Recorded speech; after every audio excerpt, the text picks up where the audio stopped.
Hello. Today I am going to share with you two poems to do with snakes. They're very different poems, although in both of them the poet expresses a fear of snakes. But as you will see, the overall view is very different. So the first of them is a poem by D.H.Lawrence called Snake.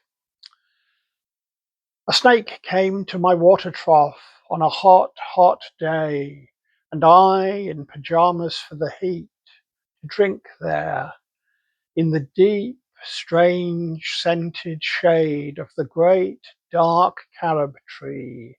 I came down the steps with my pitcher, and must stand and wait, for there he was at the trough before me. He reached down from a fissure in the earth wall in the gloom, and trailed his yellow-brown slackness, soft-bellied, down over the edge of the stone trough, and rested his throat upon the stone bottom, and where the water had dripped from the tap in a small clearness, he sipped with his straight mouth, softly drank through his straight gums into his slack, long body, silently. Someone was before me at my water trough, and I, like a second comer, waiting. He lifted his head from his drinking, as cattle do, and looked at me vaguely, as drinking cattle do, and flickered his two-forked tongue from his lips, and mused a moment, and stooped, and drank a little more, being earth-brown, earth-golden from the burning bowels of the earth, on the day of Sicilian July with Etna smoking. The voice of my education said to me, he must be killed, for in Sicily the black snakes are innocent, the gold are venomous. And voices in me said, if you were a man, you would take a stick and break him now and finish him off. But must I confess how I liked him, how glad I was he had come like a guest in quiet to drink at my water trough and depart peaceful, pacified and thankless into the burning bowels of this earth. Was it cowardice that I dared not kill him? Was it perversity that I longed to talk to him? Was it humility to feel so honoured? I felt so honoured. And yet, those voices, if you were not afraid, you would kill him. And truly, I was afraid. I was most afraid. But even so, honoured still more that he should seek my hospitality from out the dark dawn of the secret earth. He drank enough and lifted his head dreamily as one who has drunken, and flickered his tongue like a forked night on the air, so black, seeming to lick his lips, and looked around like a god, unseeing, into the air, and slowly turned his head, and slowly, very slowly, as if thrice a dream, proceeded to draw his slow length curving round, and climb again the broken bank of my wall face.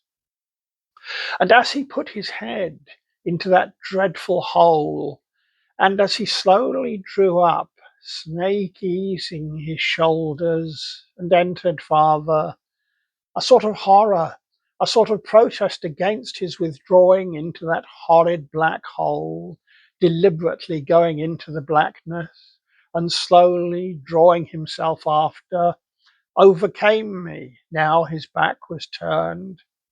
I looked round. I put down my pitcher.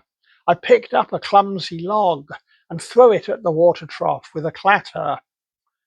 I think it did not hit him, but suddenly That part of him that was left behind convulsed in undignified haste, writhed like lightning, and was gone into the black hole, the earth-lipped fissure in the wall front, at which, in the intense, still noon, I stared with fascination. And immediately I regretted it. I thought, how paltry, how vulgar, what a mean act. I despised myself and the voices of my accursed human education. And I thought of the albatross, and I wished he would come back, my snake, for he seemed to me again like a king in exile, uncrowned in the underworld, now due to be crowned again. And so I missed my chance with one of the lords of life, and I have something to expiate, a pettiness.